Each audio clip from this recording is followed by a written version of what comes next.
Do you have any strategies for dealing with stress, both in high-pressure situations like the IMO and during preparation? The optimal mindset on an IMO test is to really... Have you ever dealt with imposter syndrome? Bosnia and Herzegovina's rise over the past few years has been nothing short of extraordinary. What do you think has been the driving force behind this transformation? China did not manage to get Korsovs. How do you explain that? I would say that is... You went from winning a silver medal in 2023 to a gold medal in 2024. What did it take to improve your mathematical skills during this time? Welcome to another episode of Math Wisdom, where we explore the inspiring journeys of math geniuses. Today, we are diving into one of the most impressive stories of transformation, like a phoenix rising from the ashes. In 2019, Bosnia and Herzegovina was ranked 16th in the International Mathematical Olympiad. The following year, they jumped to 56th, and then in 2022, they rose to 36th. Fast forward to 2024, a country that had never won a gold medal at the IMO had just achieved 3 gold medals in a single year, smashing multiple records and making the most significant improvement in the recent history of IMO. Today, we are honored to be joined by one of the stars of this incredible journey, Andrej Krcmar, who won a gold medal at this year's IMO. We will be talking about the preparation, the challenges, and the mindset behind this legendary ride. Can you tell us about who you are and what you do? Yeah, so my name is Andrej Krcmar, and I am a high school student from Bosnia and Herzegovina. I'm 17 years old currently, in my 3rd year of high school. And for the past couple of years, I have been competing in math competitions, and I've been heavily engaged in competitive maths. And throughout that journey, I have achieved some pretty interesting results, and some results that I'm very proud of. I would say the biggest one so far would be the IMO silver medal 2 years ago in Japan, and an IMO gold medal this year in the UK. Sorry, I'll repeat that. Bosnia and Herzegovina's rise over the past few years has been nothing short of extraordinary, culminating in this year's unprecedented success. What do you think has been the driving force behind this transformation? Was it a change in training methods, core systems, or perhaps a shift in mindset among the team? Well, I would say this is really a culmination of a great number of changes that have been made 5 or 10 years ago. So, the system that is currently preparing the students from Bosnia and Herzegovina for these Olympiads is pretty similar to the one that has been doing that in 2019, when the team took only the 60th place. But I guess the big improvement is the system has evolved. Obviously, our trainers have gained some experience, and we have sort of throughout that period developed under that system. And also, I guess there's a difference in the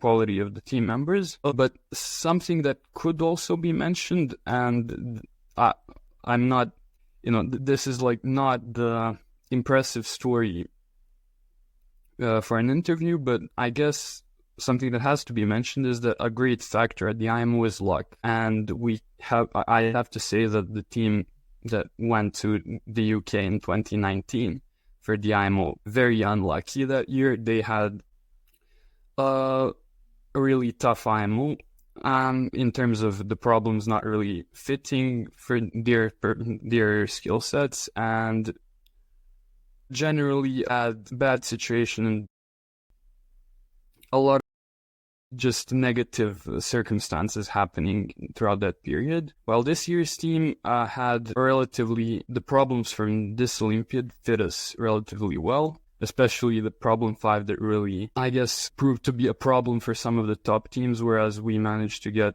4 solves, which was one of the best results on that problem. So I guess it's a combination of luck and then the system developing over the last 5 years. But there haven't been any major changes to the system, but rather just the same system that is, I would say, very good, simply developing and managing to take full effect. And also, obviously, new generation of people in the team we have a very, very good generation, for example, and that is currently in the second in the second year of high school, like the generation a year younger than me, where we have a student who has already won a gold medal and a bronze medal in my teammate Vuk Jankovic, and also a student who has won a bronze medal this year in Adnan Osmic. So that is, and they have obviously only finished their first grade of high school, so that's like a really strong generation. And then myself winning a silver medal in my first year and the gold medal in my second year, and everybody in the team really, like,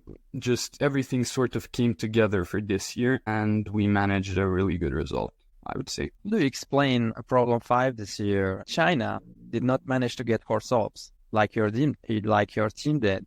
How do you explain that? I would say that is in part due to the system we have for preparing for Olympiads, where we're not so much focused on learning like heavy theory for the Olympiads. It's more of a intuitive, like intuition-based problem-solving approach. Obviously, we do learn a lot of theory. There is some theory everybody has to learn for the Olympiads, and I think it's taught very well, but we are mostly encouraged to understand that basic theory for the Olympiads at a deeper level, and not go into learning some really advanced theorems, but just learning them and maybe applying them to 1 or 2 problems. Instead, the theory we learn, we are encouraged to learn it very deeply, and also we're encouraged to have, like, the system tries to build up our intuition and like our general problem solving skills. So there's obviously a lot of combinatorics problems, a lot of problems where you really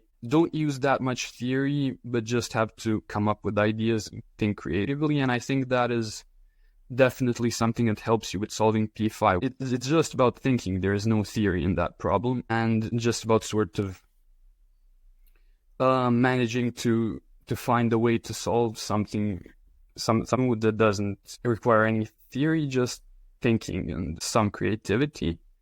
And I think that's part of it, obviously. I think the strongest teams would have thought that P5 would need to have some theoretical concepts, and maybe they would have thought that it's slightly harder or much harder than it actually was. I think a good thing is that we were not scared of the problem being a P5, and that's also something that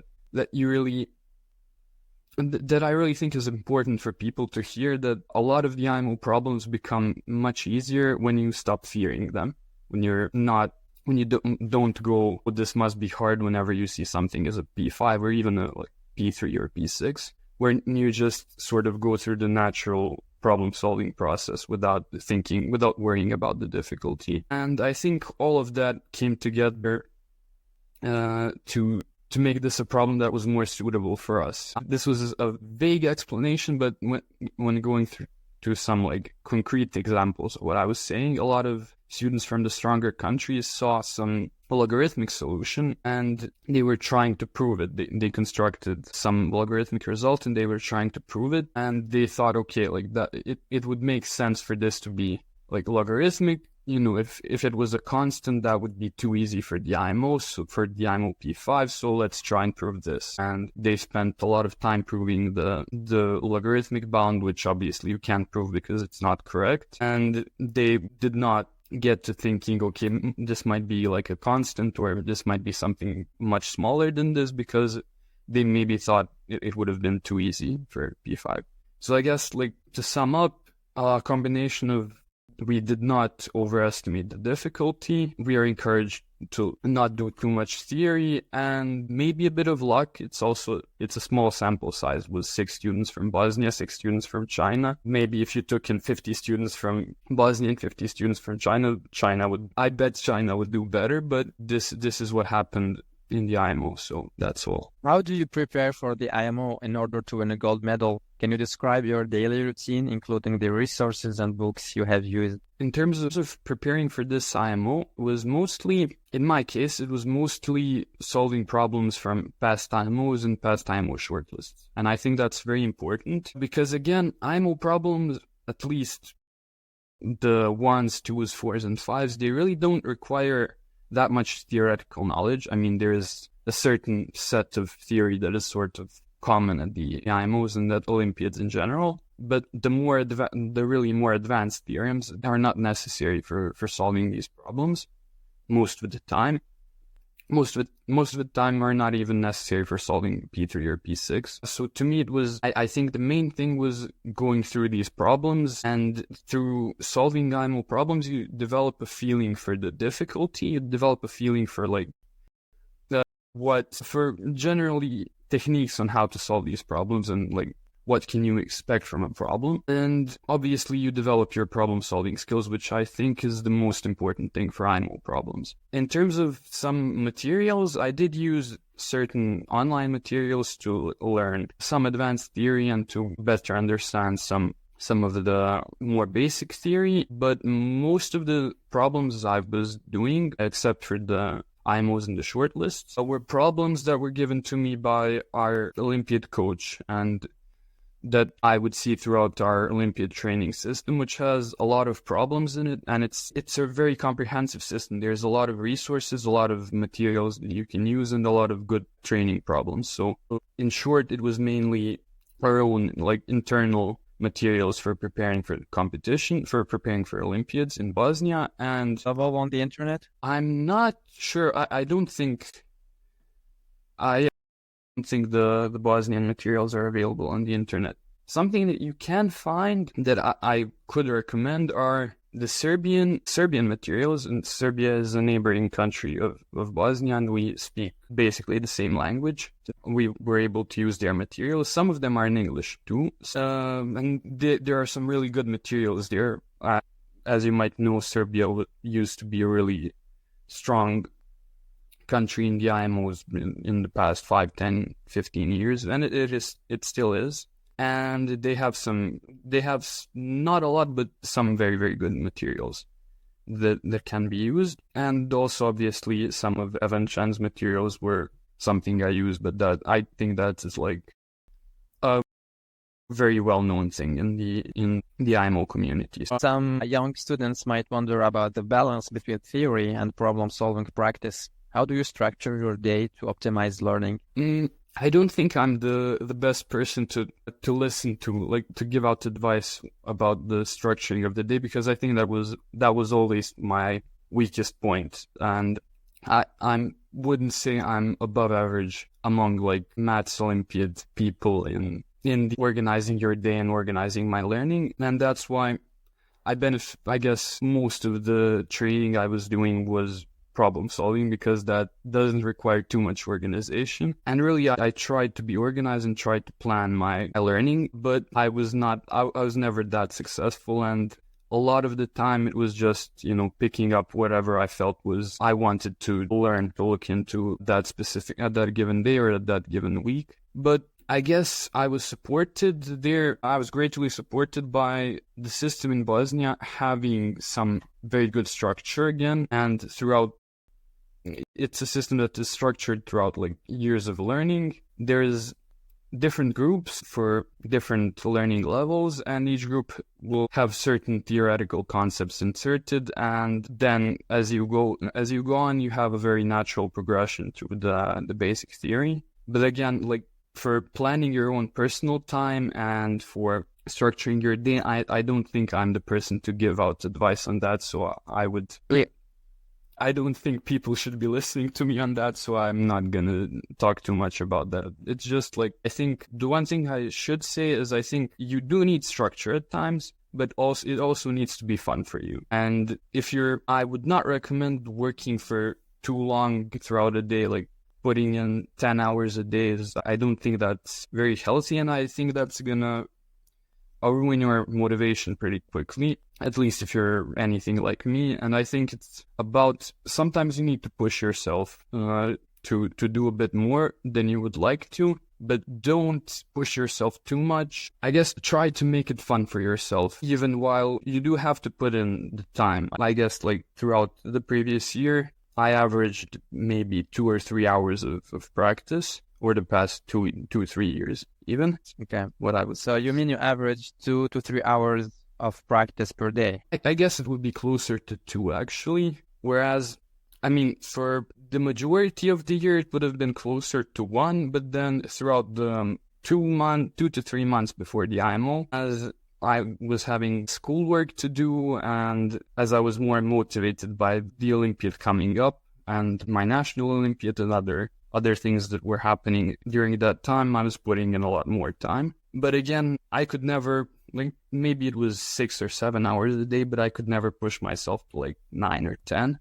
And because I think that would just burn me out pretty quickly. But it would be like 6 or 7 hours when I'm not in school, when I don't have too many other fixed obligations to do. And over those 2 or 3 months before the IMO, I guess that would balance out the time before that when I was not putting in that much work. So yeah, I would say like a bit over 2 hours a day was like my average for the past year. And obviously I would recommend for other people to like try to maintain balance, to try to put in work every day and to try to be organized, because I've seen it on the examples of my friends that helps, and it's intuitive that would help you improve faster, but I've never been able to do it. So how long would you spend with one problem? That's an interesting question. I think that's a really interesting question. Most of the time, because now in the past year or the past 2 years, I've mostly been doing IMO level problems. I am very stubborn when solving problems, and I don't like giving up,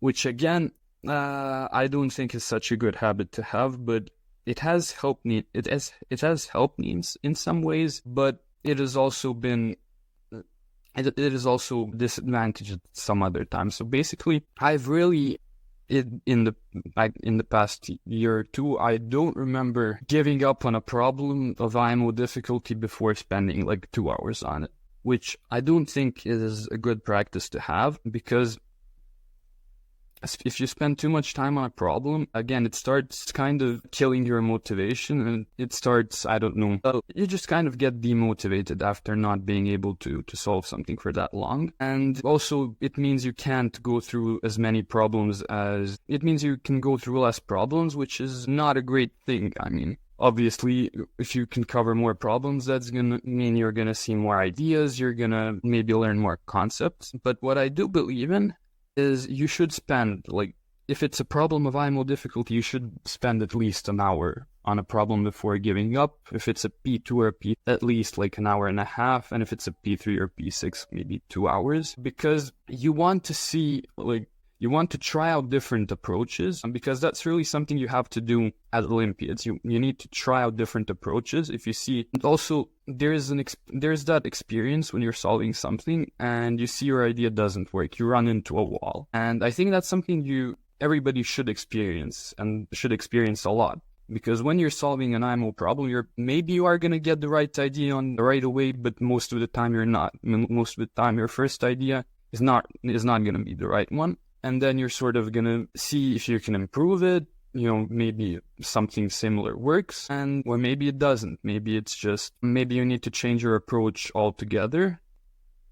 And that's fine. And that's something you should learn through training. So that's why I recommend spending a bit more time on the problems, to see that you can fail with your first idea or even with your second idea, and like still it gives you some insight into what the problem is, and maybe it even gives you insight on what kind of idea you should try when you see how your ideas are failing exactly. And also something I would recommend is, on the problems that you do solve and on the problems that you don't solve, trying to analyze a bit after you are done with the problem, you've read the solution or you've solved it.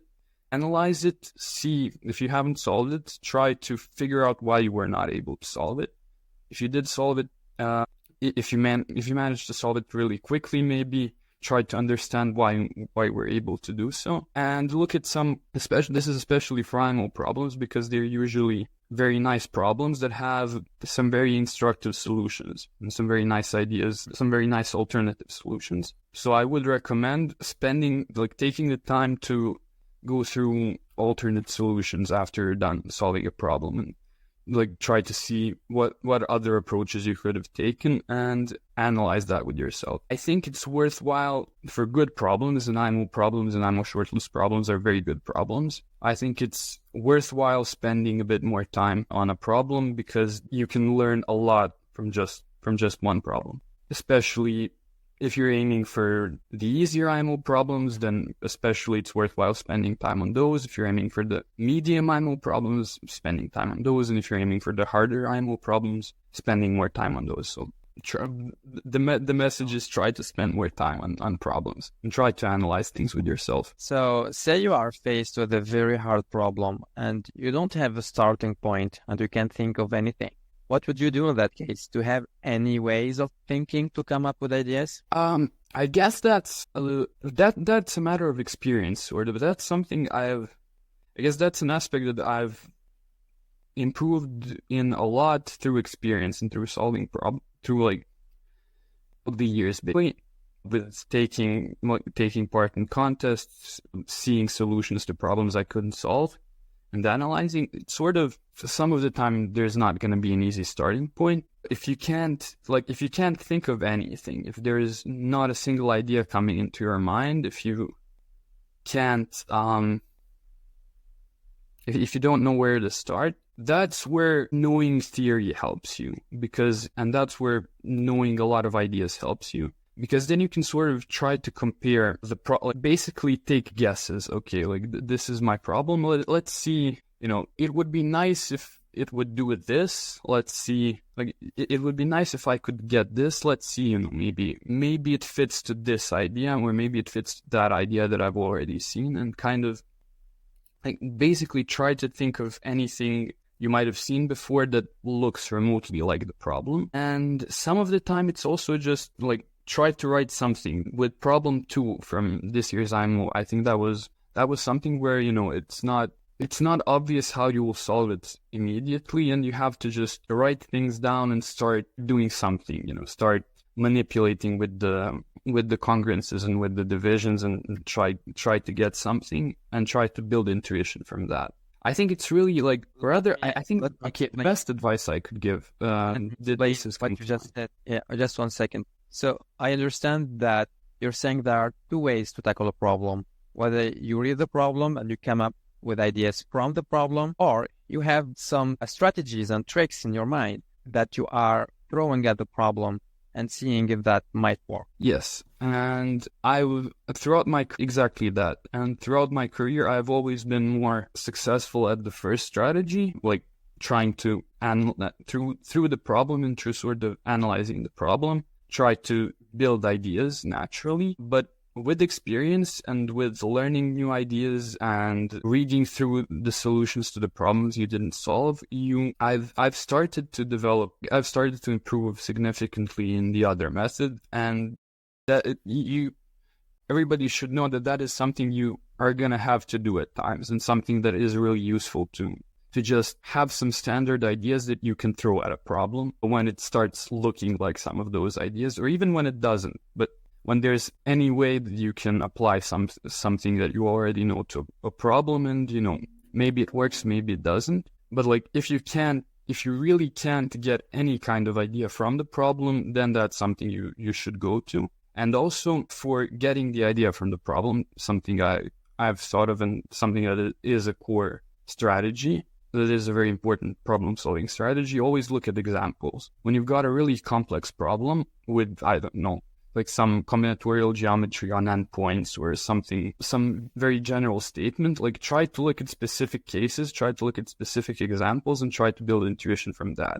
If you can't handle the general problem, it's always going to help you to work with examples. So that's one thing. And the other thing is, obviously, if you really can't get any kind of intuition from the problem, then start throwing standard ideas at it and see what happens. My question is, can you walk us through the problems of IMO this year and tell us, for each problem, which method did you use in terms of, did you start from the problem and came up with the idea, or did you just start throwing ideas at the problem? Okay, so for problem 1, that was the weird, that was like the algebra with the real parts, I think. Yeah, that was the one.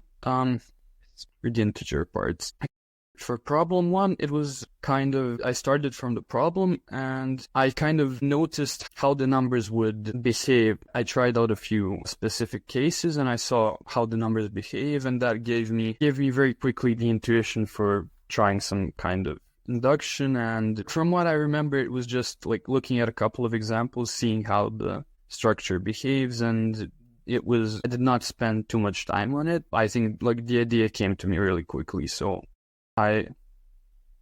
I'm not exactly sure what my thought process was, but I looked at some examples and the idea came up. For problem 2, I spent a lot of time on problem 2. When solving IMO problems, I like to, most of them are like that you can just sort of start thinking conceptually and, understanding the problem right away.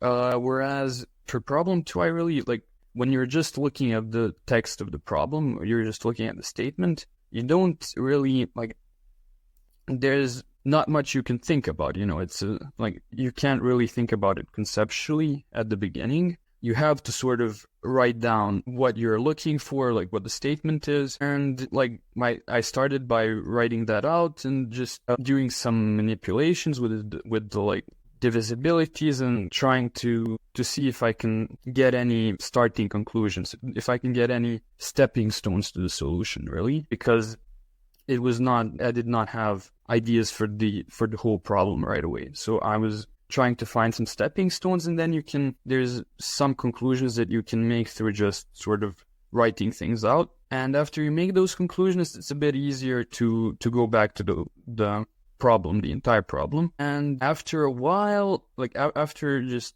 looking at the problem, thinking about, I guess after I managed to get those starting conclusions, the biggest step was sort of, okay, I want to get this from the problem, like the problem statement requires this.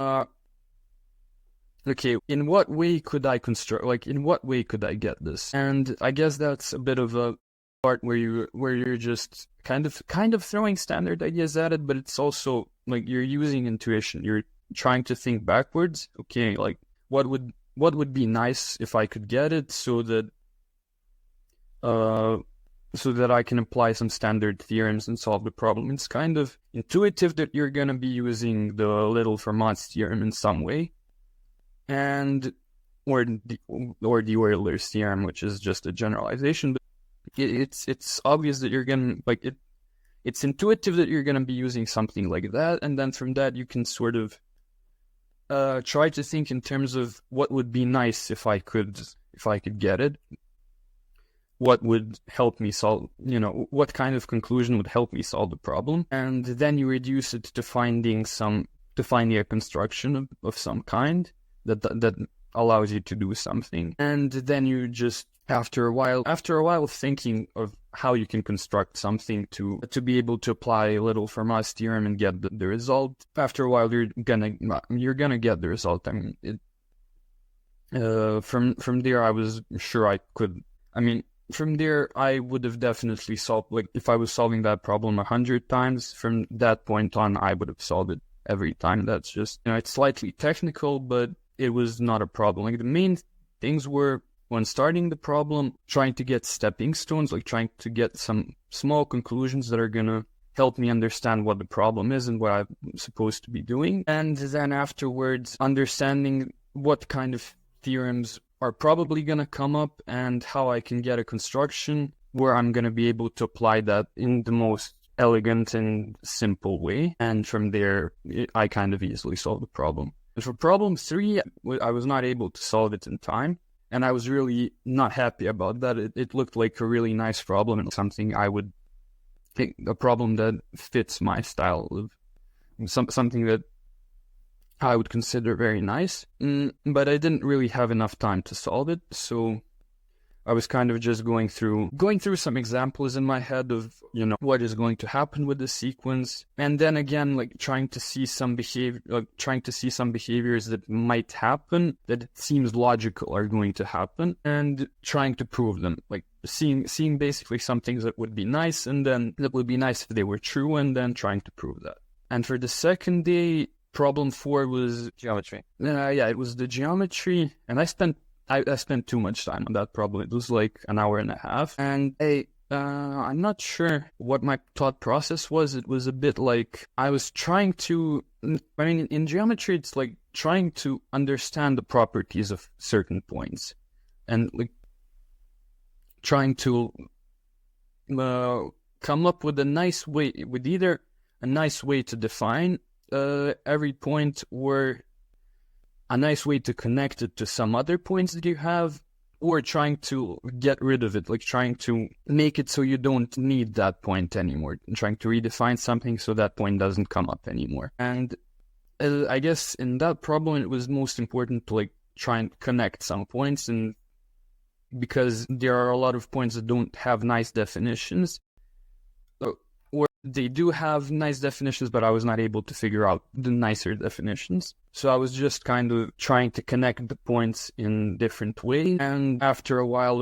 of trying that, I managed to stumble upon some nice conclusions. And from there, actually, in the end, again, it was sort of seeing some configuration where power of a point might help me find this, like might help me prove this, and then looking at, okay, how would the power of a point work, and kind of making it work in the end. Like I figured out the idea might help me solve the problem, that it looks intuitive, that it should work, and then in the end I just like tried to fit the problem into making that idea work. For problem 5, I solved it really quickly, again by looking at examples, just looking at of how the game works for smaller n, and trying to prove some results for the smaller n, and I really quickly managed to find the construction. It was when you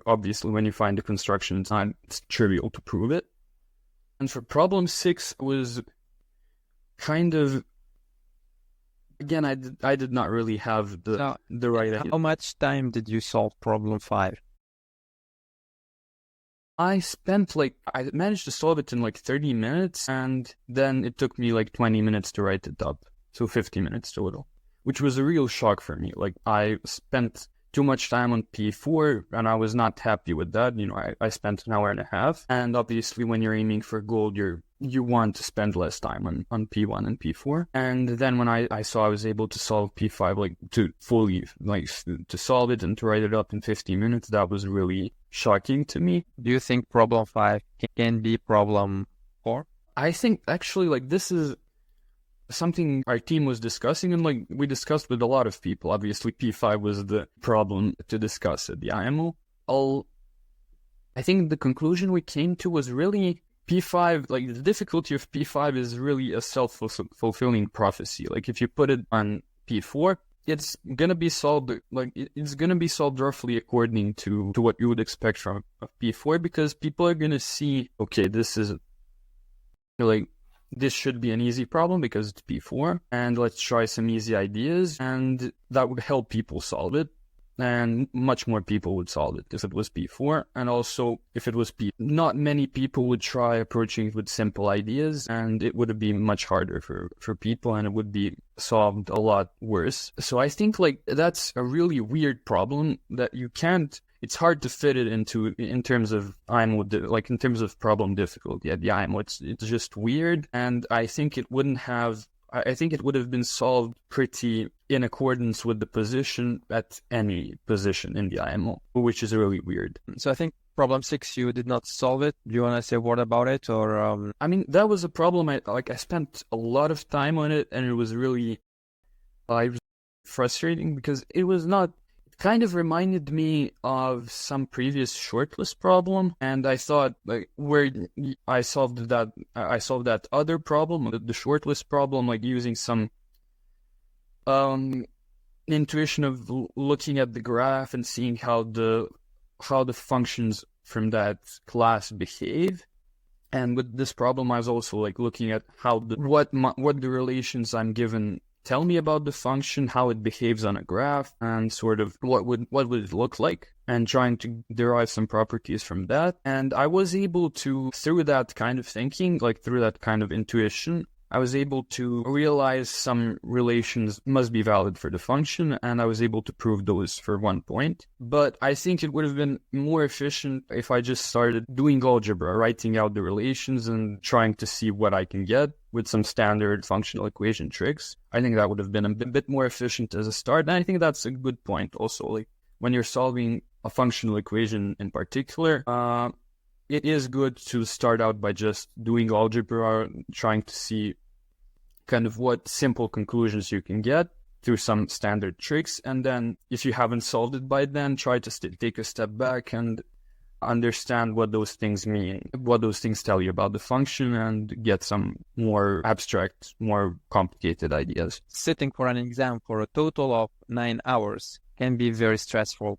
Do you have any strategies for dealing with stress, both in high-pressure situations like the IMO and during preparation? It's something that you improve in that aspect throughout experience, throughout doing contests. And what helped me was also competing in certain other things. When I was younger, I used to participate in chess tournaments, and so I had some experience in these kinds of competitions where it's a high-stress environment and where you're sort of on your own. In chess, you have an opponent, so it's a slightly different psychological setup, but it's, again, an individual thing where you're on your own, so they're comparable in terms of that kind of stress. I think practice really helps you with those things, like just being in high-pressure situations, dealing with them, and over time you will improve. But for some tips on how to deal with it, I think the idea I have embraced is that the optimal mindset on an IMO test is to really just think about how you're going to solve the problems. Don't try to filter out everything else. Don't think about the time. Don't think about the difficulty of the problems. I'm going to solve this. I'm not going to solve this other one. This might be too hard. This might take me more time than I have left. No, just any time spent thinking about something that's not solving the problems is time you haven't spent efficiently. So the mindset should be try to filter out any thoughts that are not directly okay, how do I solve this problem, and thinking about ideas for solving the problem. And obviously that's something also worth mentioning. That's something you're not going to achieve on a test. Everybody I know, and including some really good Math Olympians and some people who can deal with stress really well, you're never going to have an optimal performance in terms of that. You're never going to be able to filter out everything, but just be aware that that's what you should be doing. You should be focusing on the problems. And if, you start getting some thoughts of, okay, well, how is the other guy doing? How am I doing good? Am I not doing good? Just try to filter them out. Try to filter those thoughts out. And with practice, with using that approach on many different tests, many different high pressure tests that are similar to the IMO, and with time, you're going to be able to do that more efficiently. And that's why I think practice tests are very important. And if you can, mock tests for the IMO or for your national Olympiads, if that's that's the level you're trying to get to, it's very important to do mock tests, and to do mock tests where you're solving problems of a similar difficulty and where you're trying to be focused and trying to filter out everything that does not directly help you solve the problems on the test. And with practice, you're going to be able to do that more efficiently. So we know that the circle of IMO is an elite circle. You are with the best, most talented, smartest people in the world. Have you ever dealt with imposter syndrome, the feeling that you are not smart enough and that everyone else is better than you? How did you overcome it, especially in a highly competitive field like the IMO? Yeah, I think that's a really important question to address, because I have dealt with imposter syndrome, and pretty much everybody I've met and talked to about that kind of thing in my country's Math Olympiad community, and even obviously some other people at the IMO, everybody has everybody experiences imposter syndrome. But at least that's from my experience of talking to people, it seems that everybody experiences it, because unfortunately some of it is due to when When you say you were talking to people, do you mean you are talking also to people that won a gold medal at the IMO? People that I'm not sure about, like, the exact medals. Some of them, yes, because my other teammates that won gold medals, at least one of them, I had those kinds of conversations with him, and I found out that he was also dealing with some of those problems. But a lot of people that won medals at the IMO, some of them won gold, some of them won silver, some of them won bronze. But even if that's what you're asking me, yes, even at the very highest level of, like, people with strong silver medals, people with gold medals, there is a lot of people who have experienced imposter syndrome or are even experiencing it currently. And I think, I mean, some of it is, I'm not like 100% sure on why it's so prevalent, but it's a very high pressure environment. There is some toxicity, I guess, like when you, obviously, if you're using AOPS a lot and then you go to certain problem threads and you see some people, they're saying, oh, this problem is very easy and it took you a lot of time to solve, you're not going to feel that good about yourself. I think a lot of that comes from also difficulty being subjective, and I think it varies a lot for different people. It varies a lot how hard a certain problem is going to be for you, and some very strong people are going to find certain problems very hard, while some people that might not be at their level might find those problems easy, because we all have different skill sets and different things that fit us. And then you have also the fact that the people that find problems easy and that solve them more easily are gonna be much louder when talking about those problems. Like the people that really had, when you have, for example, an IMO, and when somebody solves an IMO question easily, I guess an IMO problem easily, very quickly, they're gonna want to share that with people. And if a problem really, if you really struggle with the problem, and if it takes you more time than you thought it would and things like that, you're not going to be too eager to talk about it. So there's that kind of a bias where the problem difficulty kind of gets underestimated within the community, and people tend to feel bad about themselves when they hear people commenting, oh, this is easy or that is easy. But I have to say, it's like for the great majority of people in the Math Olympiad community, maybe even for everybody, you're probably better than you think you are. For example, a year and a half ago, I was not sure I would ever win a gold medal. I had 4 years of being eligible for the IMO in front of me. I just felt like, maybe, after in 2, 3, 4 years, if I work really, really hard, maybe I'm gonna get to that level, and maybe I'm gonna win a medal. Maybe I'm gonna win a gold medal. But it all felt so far away. It felt like I was not even near that level. And a couple of months from then, I won a really strong silver at the IMO, and it felt kind of weird. But then through time, I realized I was already on a very good level, and it didn't even take too much effort. It obviously took a lot of effort to get to gold, but it didn't even take that much. It took much less effort than I thought it would. But I think the big thing is thinking like that, thinking you're not as good as the others, it's never gonna help you. It's just something that demotivates you, and that's really gonna hurt your ability to improve. Having like a negative mindset like that, it's gonna demotivate you. It's gonna make you feel worse about doing maths, and it's really just a bad thing. And you have to figure that out, and you should be aware. I had help from older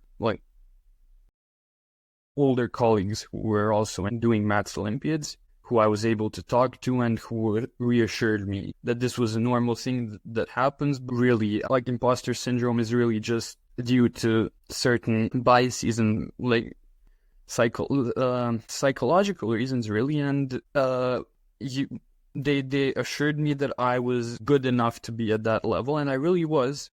So the main two things is like realizing this kind of negative thinking, it impacts everything negatively. It makes you less motivated. It will not help you improve. It's going to hurt your ability to improve. And the second thing is, I think a really good thing to do is talk to some friends you have in the community. Talk to them, like some friends that you trust, that you feel are going to be open with you about this. That could even be like people you met over the internet, because now the community is very connected, obviously. Like, but people you feel have good intentions and are not toxic about about maths and about these competitions, about the problems. And talking with people, that's the best way to realize that you're better than you think you are, and to overcome imposter syndrome. So it's really the best advice I could give, first of all, is like the great majority of people deal with it, and just statistically, like speaking from experience, most people have a worse perception of their abilities than their abilities actually are. So you're probably, I promise you're not the imposter. You're as good as you're just as good as your results show you to be. The second thing is, talk to people, but people you trust and you trust have good intentions, and that are in the community, and they're for sure gonna have similar experiences, and they're gonna be able to reassure you a bit. And the third thing is, it's just a mindset that doesn't have any positives. It just hurts you, and it's not helpful in any way. I guess that's a good conclusion. It's great. Thank you. Let me know if you want to take a minute to drink some water, or, So you went from winning a silver medal in 2023 to a gold medal in 2024. You've been through a remarkable journey of growth. What did it take to improve your mathematical skills during this time? I guess in that improvement from silver to gold, there's two main things I improved in, I think. The first thing is getting faster with solving easier problems. Getting faster, even though that didn't present itself at the IMO on day 2, for example. But I practiced some easier problems, especially from areas that I found more challenging.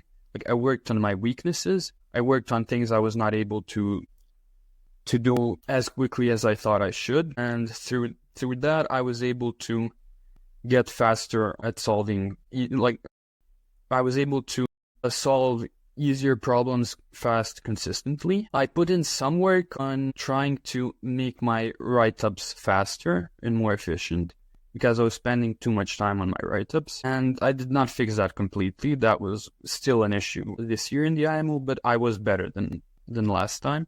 And it did save me some time, which maybe allowed me to get those key points to get the key points on P3 and P6, which allowed me to get the goal. And the third thing was breaking the kind of psychological blockade to hard problems. Last year, something that really stopped me from getting a better result, from getting points on problem 3 and problem 6, was a perception that these problems were too hard, that I was not good enough to solve those problems. I couldn't approach them. And obviously, like, the time factor, which I already mentioned, was also a problem. But for the first day of last year's IMO, I had like 50 minutes to solve P3, and I approached it with like way too much respect and way too much overestimation of the difficulty. And I was not able to get any points on it because of that. I just wasn't employing like my standard problem-solving approach, which is what you should be doing. You should be solving it. You should be treating it like it's any other problem. It's probably going to be harder, but you have to start from there. So throughout that 1 year, I got a lot more experience at solving those harder problems and understanding what their difficulty was, and understanding that I could solve them, and that I could solve them in a reasonable amount of time. And if nothing else, get some points on those problems. So when I took the IMO this year, I was a lot more confident about approaching P3 and P. And I was slightly faster in writing problems up and slightly faster in doing the easier problems. So I got more time to work on P3 and P6. And also I was more motivated to solve the other problems more quickly, to have time to work on those problems. Because last year I didn't think I could get anything on P3 or P6, so I didn't optimize my time on solving the other problems, because I just thought, okay, I'm not gonna be able to solve P3 or P6. Why, I don't need to have any time left over for them. Well, I don't need to like optimize the amount of time I have for them because I'm not going to solve them. And this year it was a lot more efficient. I was a lot more efficient. I was a lot quicker with the other problems, and I was not scared of P3 and P6, and I was able to think about them more rationally. And that's really where the difference was. Getting faster and breaking psychological blockades. And I got, also worth mentioning, my improvement over my last year's score was just 2 points. I had 28 points last year with 770 and 770, and this year it was 771 and 771. And it's also worth mentioning, it looks like a small improvement, and really you could say it was a small improvement, but it was enough to get over that. It was just the improvement necessary to go over that step and to get gold this year. It's also worth mentioning that the tests were so different into the 3 years. Yes, they were very different tests, and I guess in a way that helped. That I mean, I would certainly say this test, the test from this year, did affect my result positively because of a lot of people. Because problem 2 and problem 5 required very different approaches and very different skill sets, I guess, which not a lot of people had. So, and I was able to solve both of them. And also there were easy points you could acquire on problem 3 and problem 6. Like you could get some smaller conclusions and get a point or 2 on those problems. So that helped me. What I was actually like, my prediction for how this time was going to go was, okay, I'm probably going to be able to solve 1, 2, 4, and 5. Maybe not, but that's what I was expecting. And then like for 3 and 6, if there are problems that suit me, if there are problems that are not insanely difficult, if they're not problems that are like just things that require thinking in ways I don't naturally think, then maybe I'm gonna be able to solve them. And so I was thinking, okay, if one of those 2 problems suits me, then I'm gonna be able to solve it. Then I might get gold, or I might be able to solve it and I might be able to get gold. Whereas what happened was completely different from that. And actually, I didn't think I would get gold even after finishing my test on the second day. I thought I was going to have a relatively good silver, like a very good silver. But I guess that also kind of proves that no matter what you think and what biases you carry with yourself as you take the exam, it's just about doing your best on the given day. No matter what you thought you might do, like just if it goes in a way you haven't planned it to go, still like just try to do as good as you can and try to stay in the right mindset for the entire test. And with staying in the right mindset, I was able to get 2 points on P3 and P6 and get gold that way, even though that was very much not what I was expecting. So look, and Andrej, we still have 3 questions and we are running out of time. So if you can be more concise on the next question, that'd be great. Thank you. What advice would you give to younger students who are interested in competitive mathematics? Is there anything you wish you had known earlier in your journey? Perhaps advice about mindset, patience, or building mathematical intuition? One piece of advice I really want to give everybody, all of the younger students. I mean, obviously, there's a lot of things we have already covered, but one thing I want to emphasize is this is a journey that should be fun for you. It comes with a lot of pressure, obviously. Like that's the nature of these competitions. They come with a lot of pressure. You might have a lot of external pressures from your mentors, from your friends, from your family, even from yourself. You might have a lot of expectations. But just remember that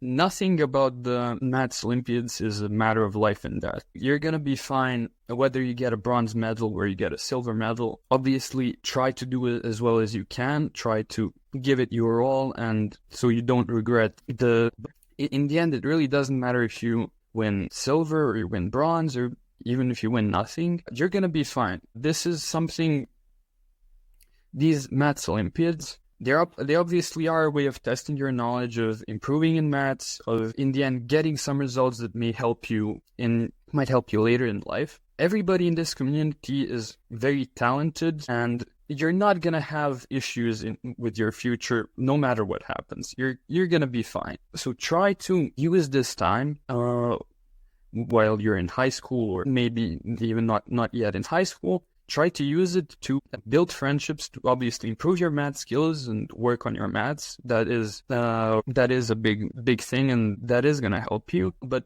focus on building your skill set and making friends and having nice experiences, and don't worry that much about the final results. Because if you get, what really matters is what you have learned and what you have experienced, and the results are not completely up to you. There is a lot of, unfortunately, it's like that. There's a lot of luck. There's a lot of randomness in the end in these Olympiads, because you only take a couple of competitions. You only have a couple of shots, and your result will, no matter how good you are, your result will always depend on the problems that are given. So just do try your best, but don't stress and don't worry too much about the end result. If you have managed to improve, and if you have managed to do your best on these tests, that is all you should be worrying about. The end result is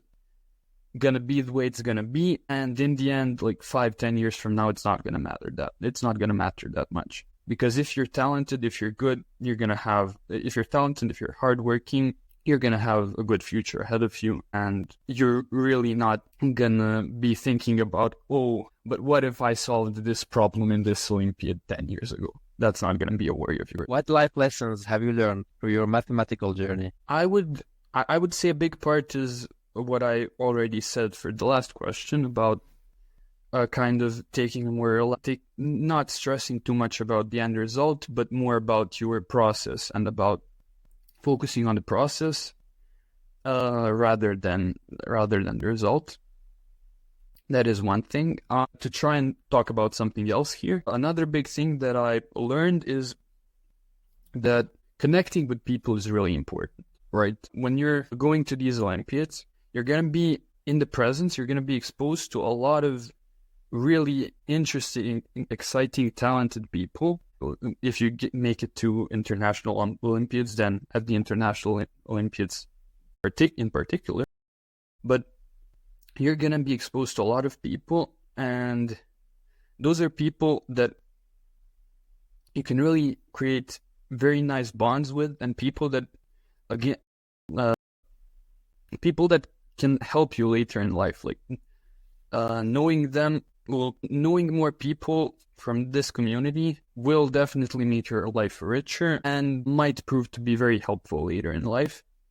And I have, throughout my journey through Math Olympiads, I have made many, many friends, and most of my friends right now are from this community, and they're wonderful. They're some very, very good, very quality people that I can rely on. Like, I've met people that I can rely on in some difficult situations, that I can have some very deep conversations with, and people who are going to be able to help me in very different situations through life, who I can ask for advice in some very important moments in my life. So a piece of advice, like a life lesson, I would say, is whenever you have the chance to meet good, interesting people, really try to use it as best you can. I mean, we wouldn't be having this conversation if we hadn't met, what was it, a year and something ago in Japan, where we met at the IMO. Knowing people opens doors in your life, makes your life richer, makes your life better. And don't be lazy about it, and don't spend your time at your Olympiads, when you have free time. Don't spend it playing video games. Like, go out, talk to people, meet people. It will be useful in life. Who are your role models in the field of mathematics, and why do they inspire you? That's an interesting question. I guess I don't really have role models, like in terms of famous mathematicians.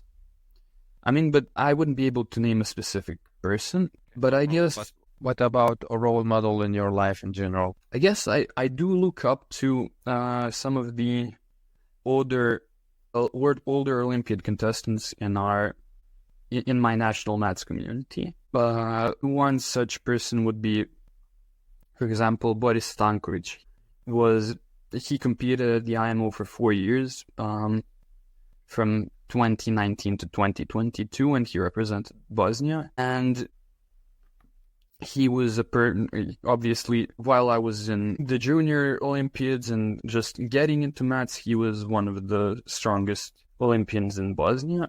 And in some ways, I would look up to him, and it was really important for me I had some really important conversations with him throughout that time, where he talked to me about different aspects, maybe not so much the mathematical aspects of the Math Olympiads, but the psychological aspects, and like the things I talked about just now, about having the right mindset and having the right approach to these things. And I guess in a more mathematical sense, it would be our national Olympiad, like the Bosnian Olympiad coach. I mean, we have a couple of people who are really active in coaching the potential Math Olympiad students, but like the person who kind of runs the entire system is Admir Beširović, who also used to compete in the IMO, I think 10-15 years ago. And he is somebody who really walked me through the entire process of, from the point where I first took our junior national Math Olympiad to getting to the IMO level. And his experience and his advice was really useful. So it's mostly people from my own community who I was able to talk to a lot, and who were able to give me really important advice to make my entire journey much easier and much more enjoyable. But then in terms of some like famous, internationally famous people, I guess it's not one specific person, but like just that of just seeing people that were happy doing mathematics, that were doing it at the very highest level, and whose work was really important for different groundbreaking discoveries in our world. Just seeing the power of mathematics was really an important and interesting thing for me. So I wouldn't select one person, but like the entire mathematical community, and seeing how maths really has the potential to shape the world, and has really been, in a way, the force behind a lot of the advancements of humanity as a whole.